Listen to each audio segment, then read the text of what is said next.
Story RH, le podcast RH qui ne vous raconte pas d'histoire. Bienvenue à toutes, bienvenue à tous. No, I'm not a writer. Okay. Dans cet épisode, nous allons vous parler de la première exigence pour vivre ensemble en société, donc en entreprise aussi, à savoir le respect de l'autre.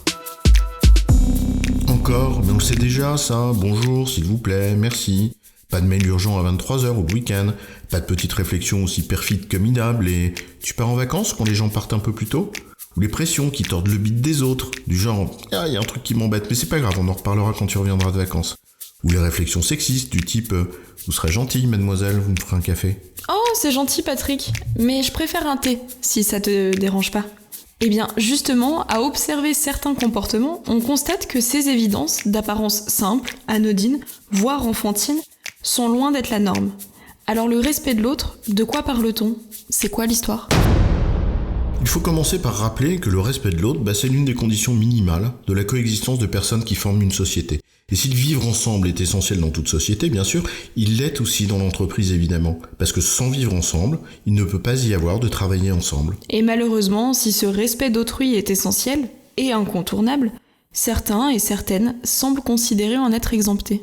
C'est vrai qu'entre certains petits managers aux pratiques qui puent les relents asservissant d'un management féodal, certains grands chefs à plumes, auréolés de leur toute-puissance et qui sont incapables de saluer un stagiaire ou tout simplement de dire poliment merci à quelqu'un, ou les lèche-bottes et les pleutres, qui savent si bien flatter vers le haut et flatuler vers le bas, le constat il est de temps en temps un peu attristant.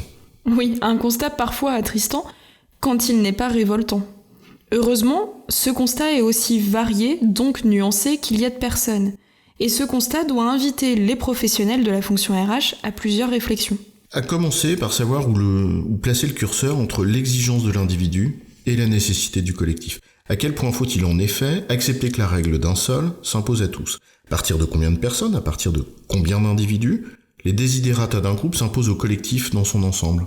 Il y a là une réflexion à mener sur la gouvernance d'un collectif, la nécessité de règles communes qui s'imposent à toutes et tous, la manière de les déterminer, les principes qui guident les tolérances qu'il faut naturellement accepter, mais aussi les nécessaires sanctions face aux potentielles dérives. Ensuite, il faut savoir affirmer que le respect de l'autre, ça n'est pas quelque chose de négociable. Et ça, c'est la deuxième réflexion à mener. L'entreprise n'a évidemment pas pour vocation à se substituer à une éducation élémentaire qui aurait manqué à certains ou certaines, de la même manière qu'elle n'a pas à éduquer les personnes qui la composent. En revanche, elle doit affirmer que ce qui ne se pratique peut-être pas à l'extérieur pour certains ou certaines n'est en aucun cas acceptable ou négociable en interne. Ça pose la question des sanctions, bien sûr, mais aussi celle de l'acculturation qui va avec, comme on le fait avec la culture d'entreprise, et ça pose aussi la question finalement des modalités de la réalisation de cette acculturation. Or, en la matière, pour éviter le caractère un peu trop infantilisant des listes et des to-do en notre to-do, il faut savoir compter sur le rôle clé de l'encadrement de proximité. Et d'ailleurs, l'exemplarité de ce management doit constituer la troisième réflexion à mener par la fonction RH.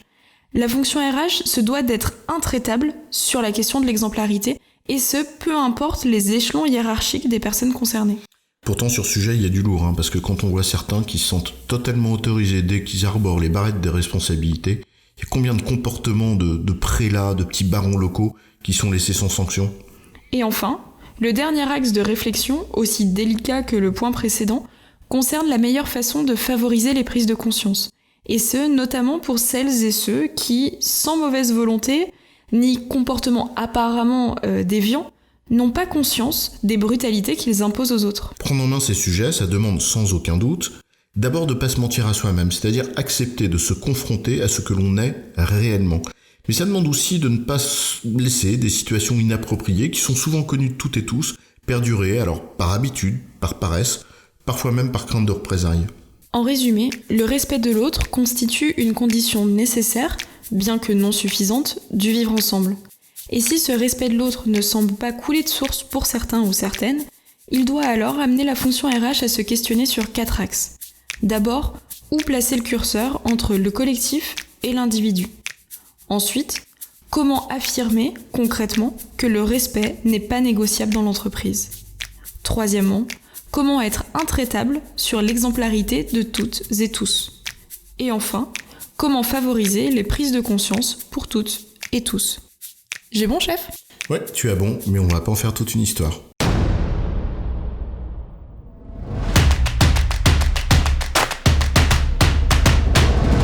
Story RH, le podcast RH qui ne vous raconte pas d'histoire.